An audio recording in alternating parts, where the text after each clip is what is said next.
नमस्कार दोस्तों, आज की हमारी कहानी है श्री रतन टाटा के ऊपर। लोग आप पर पत्थर फेंकते हैं, उन्हें उठाएं और उनसे स्मारक बनाएं। रतन टाटा ने यह बात कही भी थी और इसे जिया भी। बचपन में माता पिता का तलाक हुआ, दादी के हाथों परवरिश हुई, प्यार तो हुआ पर वो परवान न चढ़ा। त्याग करते रहे और आगे बढ़ते रहे। फैसलों पर सवाल उठे, लेकिन जो कहा उसे करके दिखाया, विरोधियों को जवाब दिया और देश के दिग्गज कारोबारी बनकर इतिहास में अमर हो गए। श्री रतन टाटा कौन है? रतन टाटा की उपलब्धियां। श्री रतन टाटा का व्यक्तित्व, जीवन, शिक्षा और करियर में क्या योगदान रहा? टाटा ग्रुप में प्रवेश कैसे किया?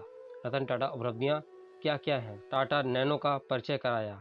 रतन टाटा का परोपकारी योगदान भी रहा, शिक्षा में योगदान दिया। भारत और विदेश में रतन टाटा के अंतर्गत टाटा ट्रस्टों के द्वारा अनेक प्रमुख शैक्षिक संस्थानों की स्थापना और समर्थन किया गया। चिकित्सा क्षेत्र में योगदान, ग्रामीण और कृषि विकास में योगदान। सर रतन टाटा ट्रस्ट, रतन टाटा द्वारा अन्य पहल भी है।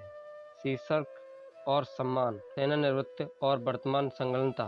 श्री रतन टाटा के सामने आने वाली चुनौतियां कौन कौन रहीं? सफलता का सबक हम रतन टाटा से सीख सकते हैं।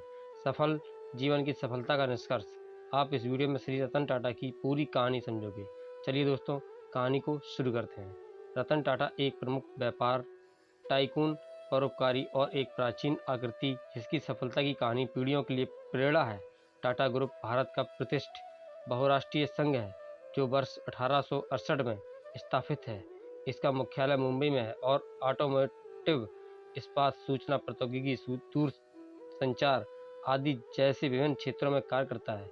श्री रतन टाटा 1990 से 2012 तक टाटा ग्रुप के अध्यक्ष थे और अक्टूबर 2016 से फरवरी 2017 तक तो अंतरिम उन्होंने सस्ते अध्यक्ष थे। दामों वो रतन ऑयल टाटा मिल अपने करियर खरीदी की और शुरुआत उसको से ही कॉटन मिल में दृष्टि कन्वर्ट करके रखने वाला चलाने व्यक्ति लगे। है और उस मिल को उनके अलेक्जेंड्रा का नाम असाधारण दिया कौशल गया। से विश्व 2 भर सालों के की बाद पीढ़ियों को उन्होंने वो प्रेरित मिल किया। जो रतन नुकसान टाटा में जा रही नवल थी टाटा उसको का पुत्र प्रॉफिट है, में बेचा जिसे और टाटा एक समूह के नए संस्थापक मैन्युफैक्चरिंग प्लांट जितने पैसे जमशेदजी जमा कर लिए। टाटा के रत्नी टाटा पुत्र ने अपनाया था। उन्होंने वास्तुकला में स्नातक की डिग्री के साथ कार्नेल विश्वविद्यालय कॉलेज ऑफ आर्किटेक्चर से स्नातक किया। वह 1961 में टाटा में शामिल हुए, जहां उन्होंने टाटा स्टील की दुकान के फर्श पर काम किया।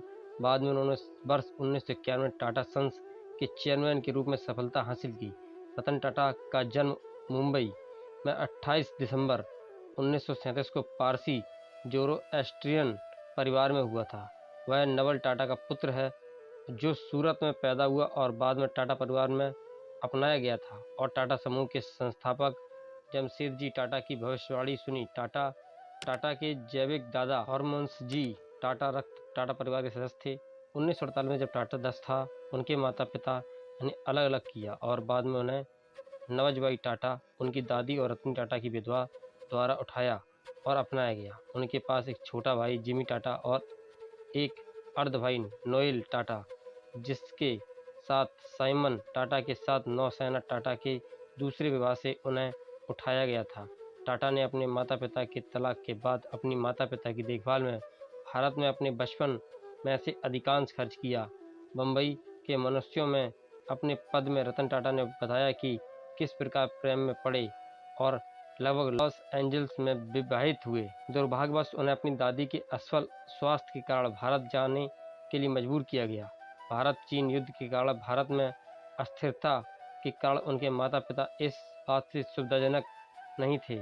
इसका मतलब है उनके संबंध का अंत। श्री रतन टाटा ने कैंपियन स्कूल मुंबई में 8 वर्ग अध्ययन किया। इसके बाद उन्होंने मुंबई के कैरेथल और जॉन नॉनन स्कूल में पढ़ाई, फिर शिमला के बिशप कॉटन स्कूल और न्यूयॉर्क शहर के रिवरडेल कंट्री स्कूल में, जहां उन्होंने वर्ष 1995 में ग्रेजुएशन किया। हाई स्कूल से स्नातक होने के बाद टाटा ने कार्नेल विश्वविद्यालय में नामांकन किया, जहां उन्होंने 1959 में आर्किटेक्चर में स्नातक किया। 2008 में टाटा द्वारा शिफ्ट किया गया कार्नेल $15 मिलियन विश्वविद्यालय के इतिहास में सबसे बड़ा अंतर्राष्ट्रीय दाता बन गया है। 1970 में टाटा समूह में प्रबंधकीय स्थिति दी गई। 21 वर्षों के दौरान टाटा ग्रुप का राजस्व 40 गुना से अधिक हो गया और 50 गुना से अधिक लाभ हुआ। जब रतन टाटा ने कंपनी की बिक्री को बहुत अधिक मात्रा में कमोडिटी सेल्स किया, लेकिन बाद में अधिकांश बिक्री ब्रांड से आई। यह यात्रा तब शुरू होती है जब श्री जेआरडी टाटा चेयरमैन ने टाटा सन्स के नीचे चले गए और श्री रतन टाटा के ने वर्ष 1991 में अपने उत्तराधिकारी के रूप में कार्य किया। यह समाचार रूसी मोदी, टाटा स्टील, दरबारी सेठ टाटा टी, टाटा केमिकल्स, अर्जित के कर, ताज होटल और नानी पालसीवाला अनेक टाटा कंपनियों के निदेशक जैसे मौजूदा कार्यपालिकाओं के लिए आश्चर्य के रूप में आया। इस समाचार के कारण समूह में कड़वाहट हुई और कई लोग इस निर्माण से असहमत हुए। मीडिया ने श्री रतन टाटा को गलत विकल्प के रूप में ब्रांड किया, लेकिन श्री रतन टाटा ने दृढ़ता और समर्पण के साथ काम करते रहे। अपनी अवधि के दौरान यह सेवानिवृत्ति की आयु निर्धारित करता है। नीति के अनुसार रिटायरमेंट की आयु 70 पर सेट की गई थी और सीनियर एग्जीक्यूटिव 65 वर्ष की आयु में रिटायर हो जाएंगे। इससे कर्मचारियों को युवा प्रतिभाओं में बदलना शुरू हो गया। इसके कारण मोडी को सेफ किया गया। सेठ और केरकर के सेवानिवृत्ति के होने के कारण उम्र की सीमाओं को पार करने के कारण उत्तराधिकार संबंधी समस्या को क्रमबद्ध किया गया और बीमारी के कारण पाल खिबा ने नौकरी छोड़ दी। एक बार उत्तराधिकारी संबंधी मुद्दा को सुलझाने के बाद रतन टाटा ने महत्वपूर्ण बात पर ध्यान केंद्रित करना शुरू कर दिया। उन्होंने ग्रुप कंपनियों को ब्रांड नाम टाटा के उपयोग के लिए टाटा सन्स और रॉयल्टी का भुगतान करने के लिए विश्वास दिलाया और व्यक्तिगत कंपनियों को ग्रुप ऑफिस की रिपोर्ट भी दी। उनके अंतर्गत समूह सीमेंट, कपड़ा और प्रसाधन जैसी व्यापार से बाहर निकल गया और इसने अन्य पर ध्यान केंद्रित किया जैसे सॉफ्टवेयर पर और दूरसंचार व्यापार, वित्त और खुदरा व्यापार भी प्रवेश किया। इन सभी के दौरान श्री जे.आर.डी. टाटा ने रतन टाटा को एक परामर्शदाता के रूप में मार्गदर्शन किया। यद्यपि आलोचनाएं हुई थीं, अपने सापेक्ष अनुभव के कारण आलोचना का सामना करने के बावजूद उन्होंने टाटा समूह की बाधाओं को अपनाया और उसे वैश्विक समूह बनाने का नेतृत्व किया, जिसमें विदेश से आने वाले राजस्व का 65% था। उनके नेतृत्व में समूह की राजस्व 40 गुना बढ़ गई और लाभ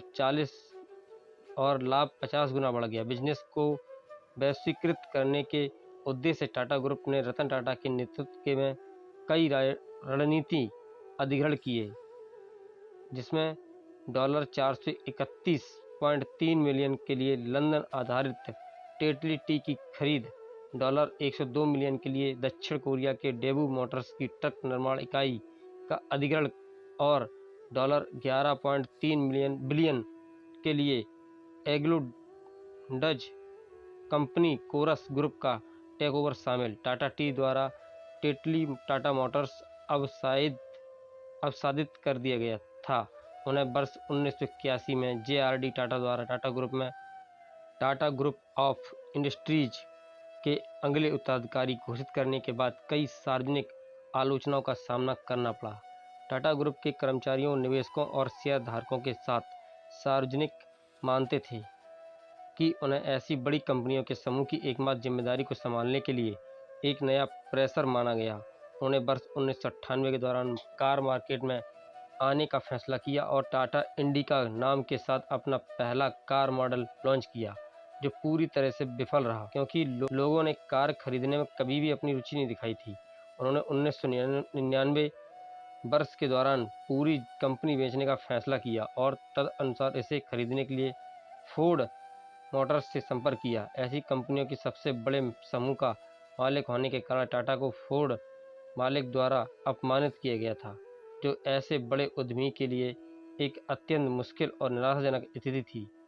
फोर्ड ने रतन टाटा को, जब आपको यात्री कारों के बारे में कुछ नहीं पता तो आपने बिजनेस शुरू क्यों किया, बताकर अपमानित किया। इन शब्दों का जवाब रतन टाटा द्वारा जब उन्होंने 2008 के दौरान दिवालियापन से फोर्ड को बचाया तो जैगुआर लैंड रोवर यूनिट खरीदकर, जिसके लिए टाटा को भी 2500 करोड़ का नुकसान भुगतना पड़ा। सफलता का सबक हम रतन टाटा से सीख सकते हैं। उत्कृष्टता और इनोवेशन का लक्ष्य। रतन टाटा ने टाटा समूह के भीतर नवान्वेषण और उत्कृष्टता की सीमाओं को दबाने के महत्व पर लगातार जोर दिया। उन्होंने परिवर्तनशील परिवर्तनों को लागू करने में महत्वपूर्ण भूमिका निभाई है। और अपनी टीम को रचनात्मक रूप से सोचने और निरंतर सुधार के लिए प्रयास करने के लिए निरंतर प्रोत्साहित किया है। बदलने के लिए अनुकूलता अपनाएं। रतन टाटा हमेशा बदलने के लिए खुला रहा है और इसे व्यवसाय के प्रति उनके दृष्टिकोण का केंद्रीय भाग बना दिया। उन्हें प्रमुख परिवर्तनों के माध्यम से टाटा समूह को सफलतापूर्वक नेविगेट किया है और निरंतर नई प्रौद्योगिकियों और बाजार प्रवृत्तियों को अपनाने के लिए तेजी से तैयार रहा है। इन अनुकूलता ने टाटा ग्रुप को तेजी से विकसित होने वाले व्यावसायिक वातावरण में प्रासंगिक और प्रतिस्पर्धी बनाए रखने में सक्षम बनाया। नैतिक नेतृत्व का पालन करें। रतन टाटा दैनिक नेतृत्व और सामाजिक उत्तरदायित्व के प्रति उनकी प्रतिबद्धता के लिए प्रसिद्ध हैं। उन्होंने हमेशा अखंडता के साथ बिजनेस का आयोजन किया है और कर्मचारियों और ग्राहकों और समुदाय को सहित सभी हितधारकों का सम्मान और निष्पक्षता के साथ इलाज किया है। संगठन के भीतर विश्वास और टीम वर्क को बढ़ावा देना। टाटा समूह के अंदर विश्वास की संतुष्टि बनाने के लिए रतन टाटा ने बार बार टीम वर्क के मूल पर प्रकाश डाला है। उन्होंने टीम के सदस्यों और सशक्त बनाने और उन्हें चुनौतियों का सामना करने और अन्वेषण करने की स्वतंत्रता देने में विश्वास किया है।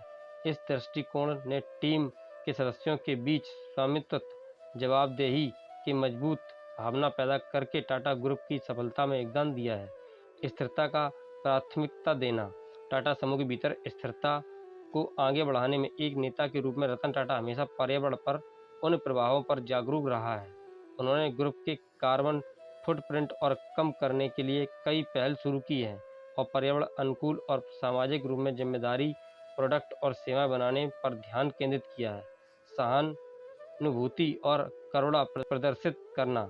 रतन टाटा को हमेशा अपनी करुणा और जरूरतमंदों को सहायता देने की उनकी इच्छा के लिए जाना जाता है। उन्होंने परोपकारी गतिविधियों में सक्रिय रूप से भाग लिया है और शिक्षा, स्वास्थ्य देखभाल और आपदा राहत जैसी विभिन्न कारणों का समर्थन किया है।